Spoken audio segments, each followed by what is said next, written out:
Cheers, legends. Sammy from Short and Stout Beer Reviews. We're back with some more Aussie craft. Good old mountain culture. So it's an oat cream IPA at 6.7%. It's called Fake Money Rich. Pretty cool can artwork. And this one has Centennial, Nelson Sauvin, and experimental US hop HBC 586. I think it was brewed about maybe 3 or 4 weeks ago. I've got a few different mountain cultures in the fridge, and I was like, yeah, I reckon I had one. I had 2 cans of this all up, and I had one super fresh and wanted to keep one for a review. So, yeah, let's see how it goes. Probably drinking at its peak about now. I feel like with a lot of the mountain culture hazies, they're really nice at about 3 or 4 weeks. So yeah, we'll give her a pour into my little delicate mountain culture glass. It's a cool little glass, this one. Hope everyone's well. I've just finished afternoon shift. Thought I'll crack a couple of beers. The week's getting a bit better. A bit glum earlier on, but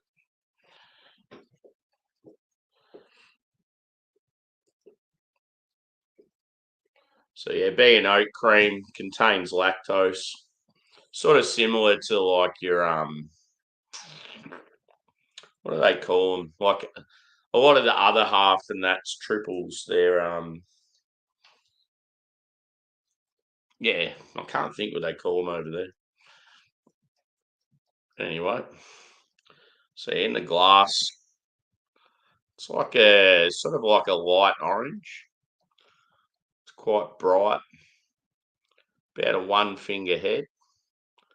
I'd say medium body, and yeah, it's like I'd say cloudy more than hazy. It's just got that sort of light haze. Looks all right. Let's give her a whiff. I'm hoping that it's got a bit of pine in it, having Centennial and like Nelson and an experimental hop. So you're definitely getting citrus, grapefruit, orange, some mango there as well. Maybe a touch of that white grape. Getting a little bit of white wine character.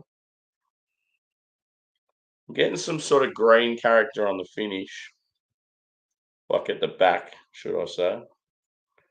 Like a touch of pine, sort of like wet grass. Smells pretty good. It's got sweetness, but not too much.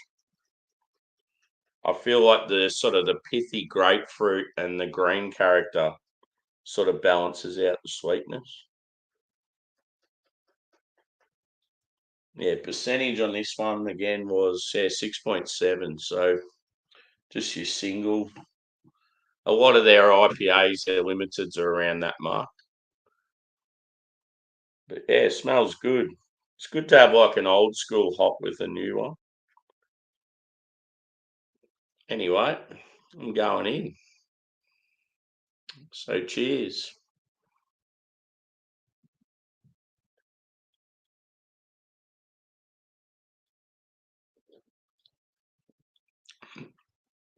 Very nice mouthfeel. I'd say it's top end medium. So yeah, it's quite sort of full. Soft and pillowy.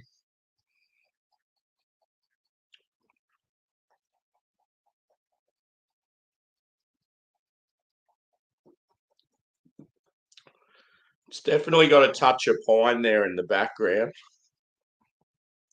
But yeah, up front you're getting sort of sweet mango and orange, then like pithy grapefruit, maybe a touch of some like lemon zest.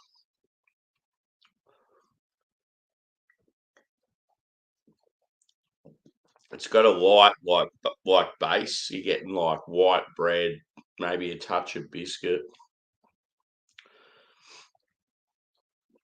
A lot of their IPAs are sort of similar. But yeah, very, very soft and delicate.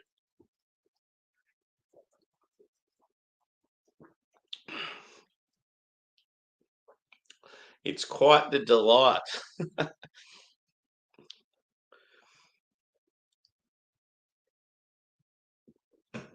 Anyone out there having a brew? So yeah, I think the story behind the can and the name and stuff was something to do with one of their brewers going to some casino over in America and then coming back like yeah, talking fake money rich, and he's I think he's come up with the recipe for the beer. But yeah, they pump out so many IPAs. It's like it'd be so hard coming up with like different recipes and making them a little bit different. You don't want it samey all the time. But yeah, I feel like going like a old school centennial with a like New Zealand and then an experimental hop's pretty cool. It's good to mix it up. And yeah, I like the fact that it's like juicy but not too much, not too sweet. But then you're getting like that pine as well. How you going, Rob? Good to see you, mate. Cheers, brother. Just on a local, a mountain culture oat cream IPA. It's good because it's like being oat cream. Yeah, you tend to get like a lot of sweetness, but this one's balanced out by yeah, like pine and that sort of wet grass, and I feel like there's a white grape character there as well. Sort of, it's almost like it balances out the sweetness from the fruit. And yeah, you're getting like a little touch of bitterness on the finish, but it's very minimal. But yeah, very, very nice mouthfeel, like real soft and pillowy. Yeah, in the glass, like it's like sort of a bright orange, medium body.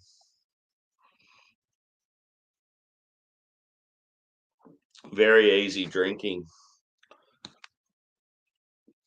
And yeah, like a lot of oat cream IPAs for that reason, like the sweetness tends to turn me off. But yeah, if they're able to balance them out with like, I don't know, a good sort of hop profile and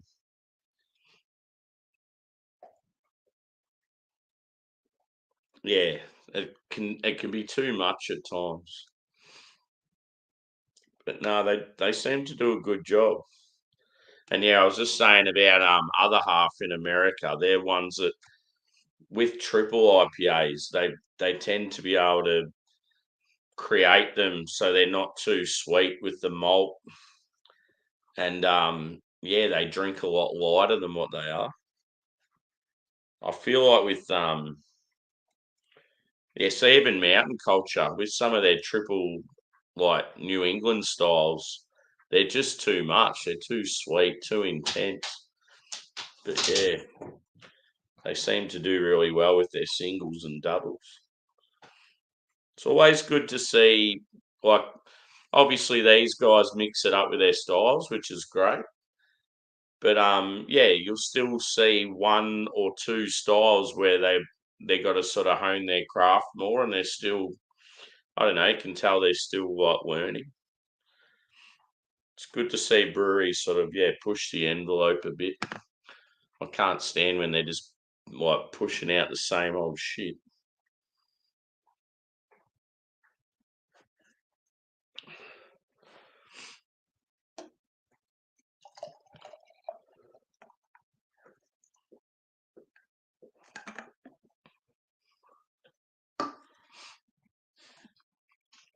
Yeah, buddy, definitely good.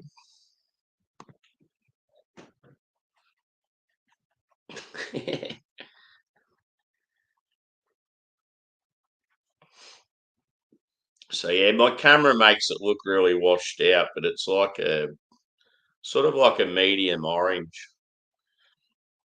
I hate like my color with my camera. It drives me nuts.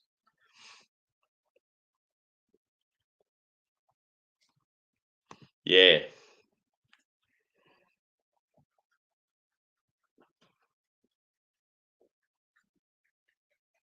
yeah, you just can't get an accurate color, but yeah, you get what I mean. But yeah, very like just that real pillowy mouth feels awesome. Like it's one thing with mountain cultures beers. They've always got that like epic sort of full mouth feel. Like even their pale ales go alright with the. Sometimes pale ales will have that real light, thin sort of body, but they tend to make them a bit. I don't know, a bit more fuller. Cheers, Ghost. Good to see you, brother. Bust out a dubstep chug, mate. Yeah.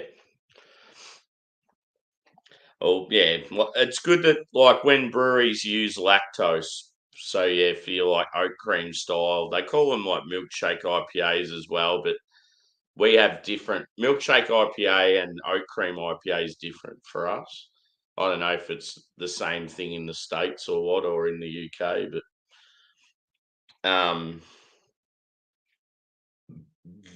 pardon me. Yeah. Anyway, what was I going to say? I can't remember. The beauty of live reviews. I feel like when because I go live all the time, I feel like I do pretty well with like not mincing my words or fucking up very often. I mean, there are times when you do, but like, yeah, it's definitely like you're running a risk when you live of like, stuffing up what you're saying. But I feel like I don't go too bad with that, especially too if you've had a couple of drinks. Every now and then you'll just sort of lose your like your chain of thought, or like, just I don't know, like you sort of get sidetracked with the chat. But that's what I like, just the interaction. Yeah, that's what I thought. A lot of times, milkshake IPAs too, they might have like an adjunct.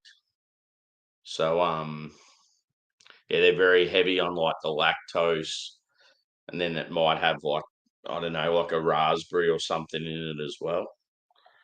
Whereas oat creams generally, very heavy on like the flaked oats or whatever. Then might have a touch of lactose. Hmm. I think most hazy IPAs have some sort of oats in the recipe. You need that sort of that touch of oat or whatever to get the creaminess. But yeah, it's an enjoyable beer.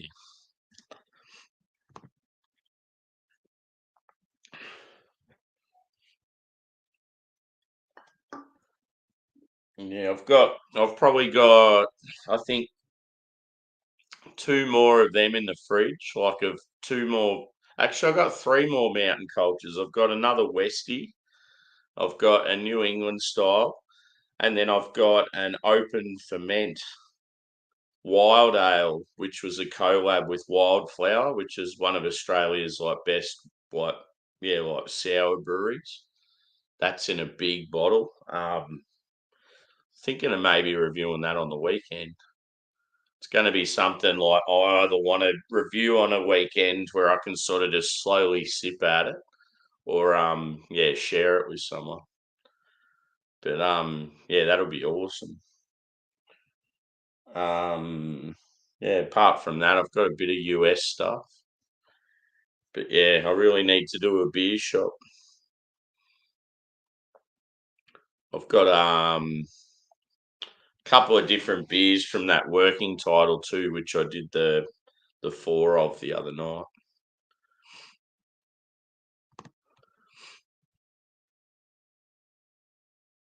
Cool. Yeah, that sort of stuff's awesome. Like, it's unreal going to a brewery and really getting in the thick of it and behind the scenes. And like, not only, yeah, just for the experience, and quite often you'll get to taste beers that you normally wouldn't, and you get pretty pissed for cheap as well. But it's a good way too to build contacts. You end up like becoming like mates with some of the workers and shit like that. It's pretty cool. So even with this sour festival I went to on the weekend, just strolling around, it's like funny how many people you sort of get to know just by regularly attending like events and stuff. Like it was funny at one stage I ran into a guy that said he follows me on YouTube and I didn't even know him. I'm like, that's cool. Like shit like that's awesome. He's like, Sammy. I'm like, who are you?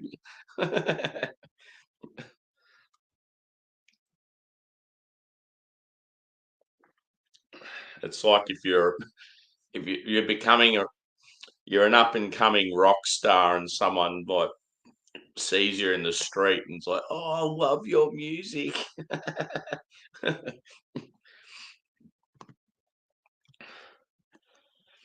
I used to do that all the time when I was a kid, like bands I'd go to see as a teenager, and they're only just like dudes a little bit older than me, still at school, but in bands. And I just looked up to them and I'm like, oh, I've got your CD single at home. I've been playing it heaps. And like they get really excited that they're people are like, yeah, like realizing who they are and know their music.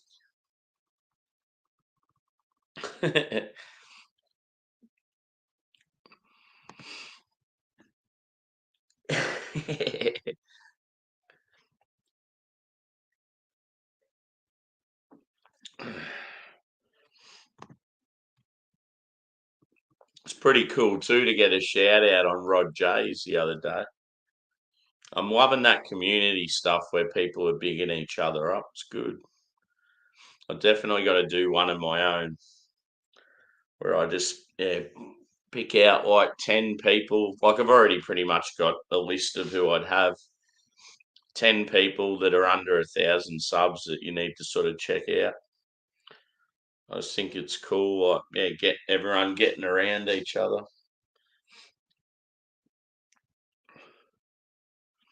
It just seems like, I don't know, in the beer community now, I love the fact there's always been that crossover where you've had a couple of the Americans know the UKs and they'd hang out, but now it's got really, really strong where there's a lot of people that, yeah, like are friends with so many others from different like areas and that, and yeah, it's cool. The crossover is really strong at the moment.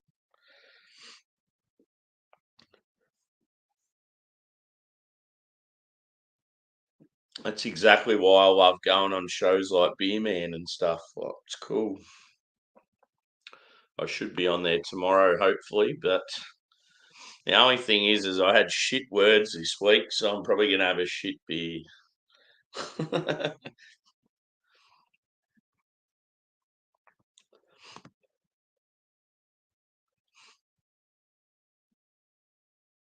Oh yeah, cool. Yeah, see all those because I'm like I've sort of been become friends with Shane, and then like Shane obviously knows like Paul from PA pretty well, and I'm already friends with him. And then all of a sudden, I've sort of got to know like blokes like um yeah, like Yeti and that, and like yeah, it's cool. Like just all of a sudden, you start get to know more and more people, and yeah, everyone sort of like gets around everyone. Like even yeah, one of the Canadian guys jumped on my live the other day, just hanging out with us. That was pretty cool. There's just so many people out there with that same love for beer.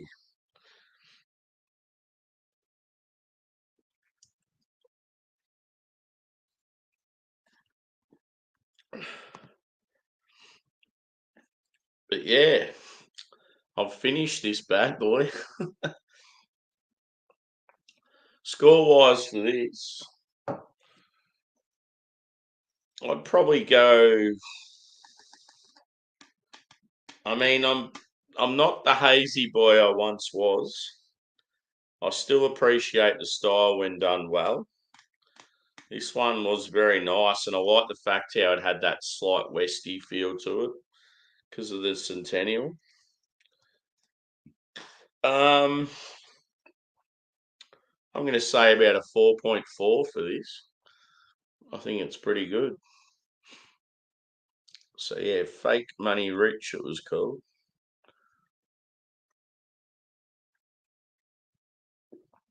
Oat Cream IPA at 6.7. Yeah, it had Centennial, Nelson, and US Experimental Hop 586. I've got to look up HBC 586 and see what characters it has.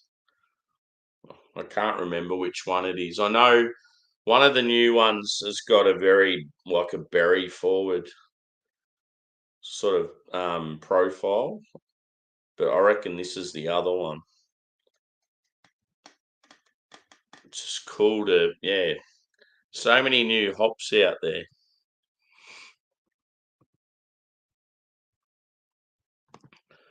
Yeah, I should be there, mate. Um, yeah, as I said though, I had pretty shit words this week, so whatever beer I have is probably going to be pretty average, probably just a macro. I yeah, I was a bit disappointed with the words I got. Yeah, for sure.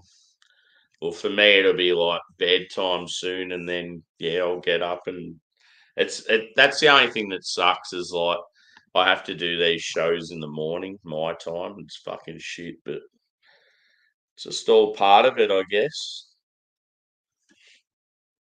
You sort of, if you want to hang out with your mates on the other side of the globe, you got to buddy sort of step outside your comfort zone. And thankfully, I work different shifts, so it sort of allows it.